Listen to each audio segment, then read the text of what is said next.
మొత్తం ఉత్పత్తిలో 1/3 సాధించాలనే ధ్యేయంతో రాష్ట్రాన్ని గ్రీన్ హైడ్రోజన్ హబ్గా మార్చడమే మా ప్రభుత్వ లక్ష్యం. Andhra Pradesh integrated clean energy policy 24 పునరుత్పాదక ఇంధన తయారీ జోన్ల ఏర్పాటు చేయడం ద్వారా ఇంధన రంగంలో పెట్టుబడులను ఆకర్షించి 7.5 లక్షల మందికి ప్రత్యక్ష మరియు పరోక్ష ఉపాధి అవకాశాలను కల్పించే ప్రయత్నాలు జరుగుతున్నాయి. 25-26 ఆర్థిక సంవత్సరానికి గాను ఇంధన శాఖకు 13,600 కోట్ల రూపాయల కేటాయింపును ప్రతిపాదిస్తున్నాను. రవాణా మరియు రహదారి భవనాల శాఖ గత పాలకుల నిర్లక్ష్యం వలన మరియు నిర్వహణ లోపం వలన రాష్ట్ర రహదారులు అధ్వానంగా తయారవడంతో పాటు ఉన్న మౌలిక సదుపాయాల పురోగతి కూడా కొన్ని సంవత్సరాలు వెనుకకు మరలింది.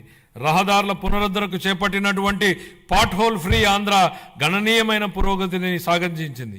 మరమ్మతులు చేపట్టిన 20,059 కిలోమీటర్లలో 17,605 కిలోమీటర్ల మేర రహదారి పనులు కేవలం 3 నెలల వ్యవధిలో పూర్తి చేయడం జరిగింది.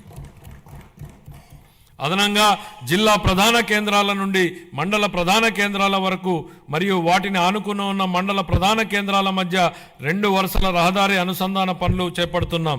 వీటిలో భాగంగా ఆంధ్రప్రదేశ్ మండల అనుసంధాన మరియు గ్రామ అనుసంధాన మెరుగుదల ప్రాజెక్టు మరియు ఆంధ్రప్రదేశ్ రహదారులు మరియు వంతెనల పునర్నిర్మాణ ప్రాజెక్టుల కింద 2,522 కిలోమీటర్ల రహదారి విస్తరణ పనులు మరియు 464 వంతెన నిర్మాణ పునర్నిర్మాణ పనులు ఉన్నాయి.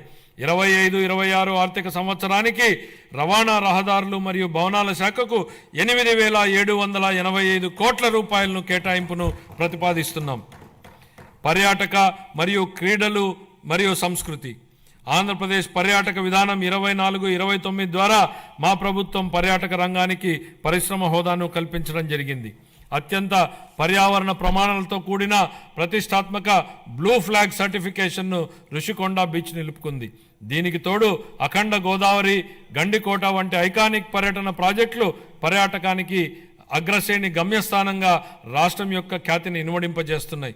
ఆంధ్రప్రదేశ్ క్రీడా విధానం 24-29 ద్వారా మెరుగైన క్రీడా సంస్కృతిని పెంపొందించడానికి మరియు క్రీడా నైపుణ్యాలను ప్రోత్సహించడానికి మా ప్రభుత్వం కట్టుబడి ఉంది. క్షేత్రస్థాయి క్రీడాకారులను ప్రోత్సహించి వారి క్రీడా శిక్షణను మెరుగుపరచడం ద్వారా మన రాష్ట్రాన్ని క్రీడా ప్రతిభకు ప్రముఖ కేంద్రంగా నిలబెట్టడమే ఈ క్రీడా విధానం యొక్క ముఖ్య ఉద్దేశం. 25-26 ఆర్థిక సంవత్సరానికి యువజన, పర్యాటక మరియు సాంస్కృతిక శాఖకు 469 కోట్ల రూపాయల కేటాయింపును ప్రతిపాదిస్తున్నాను. గృహ మంత్రిత్వ శాఖ గత ప్రభుత్వం అనుసరించే విధానాల వలన పోలీసు బలగాల స్థైర్యంపై దెబ్బతీశాయి, వారి సామర్థ్యాన్ని కుంగదీశాయి. దీని ఫలితంగా రాష్ట్రంలో అరాచకం రాజ్యం చేసింది. మాదక ద్రవ్యాలు అడ్డు అదుపు లేకుండా తాండవించాయి. పోలీసు బలగాల ఆత్మస్థైర్యాన్ని పెంపొందించడం కోసం 920 కోట్ల రూపాయల మేర పేరుకుపోయిన బకాయిల నుండి 250 కోట్ల రూపాయల బకాయిలను ఇటీవలే చెల్లించాం. గత ప్రభుత్వం 2 ఏళ్లుగా నిలిపేసిన గ్రూప్ పర్సనల్ యాక్సిడెంట్ ఇన్సూరెన్స్ పాలసీని మా ప్రభుత్వం పునరుద్ధరించడం జరిగింది.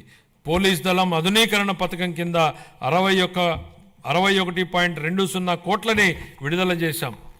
శాంతి భద్రతలను బలోపేతం చేయడానికి మరియు ఉపాధి కల్పించడానికి 6,100 మంది పోలీసు కానిస్టేబుళ్ల నియామ ప్రక్రియ జరుగుతోంది. గంజాయి, ఇతర మాదక ద్రవ్యాల సాగు మరియు వీటి అక్రమ రవాణాను నిరోధించడానికి elite anti narcotic group of law enforcement ఈగల్ను మా ప్రభుత్వం ఏర్పాటు చేయడం జరిగింది.